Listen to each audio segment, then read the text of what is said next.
Je vais prendre un exemple dans le bâtiment.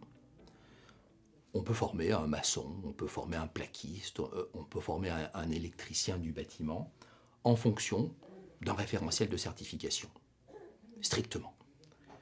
Et nous rendrons compte de l'approche du poste de travail que le salarié est censé occuper. Maintenant, projetons-nous dans les circonstances réelles dans lesquelles ce professionnel va avoir à intervenir. Le professionnel va devoir intervenir dans le cadre de la coordination d'un chantier. Et donc prendre en compte les contraintes qui ne sont pas simplement les contraintes liées à son expertise, mais les contraintes qui sont liées à l'expertise des autres intervenants. Et si on se situe sur la gestion d'un chantier, par exemple, sur l'objectif de garantir des normes sur l'étanchéité à l'air, sur la mesure des qualités thermiques d'un bâtiment, alors on voit que la perspective change totalement. Car nous ne sommes plus centrés strictement sur les compétences mobilisées par le professionnel, mais sur la capacité qu'il a d'intégrer les contraintes qui pèsent sur les autres intervenants. Et on va devoir se nourrir, dans ce cas-là, d'une approche modélisée du bâtiment.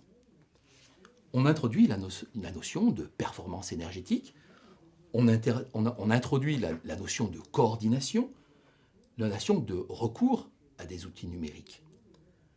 Vous êtes là dans la réalité d'un chantier, dans la réalité de la mise en œuvre de l'expertise d'un professionnel, et non plus sur la juxtaposition théorique de compétences qui sont disjointes, celle du plaquiste, celle du maçon, celle du plombier, celle de l'électricien. Nous avons progressé très vite au cours de ces 15 à 20 dernières années, notamment par la construction, l'interprétation des référentiels en architecture modulaire. On a construit des briques élémentaires qui se composent les unes aux autres pour construire la compétence. Et en même temps, on voit bien que la question de la personnalisation de l'accès à la compétence est fondamentale. C'est-à-dire que nous devons prendre en compte quelle est l'expérience, quelles sont les connaissances de l'individu pour qu'il puisse construire sa propre compétence.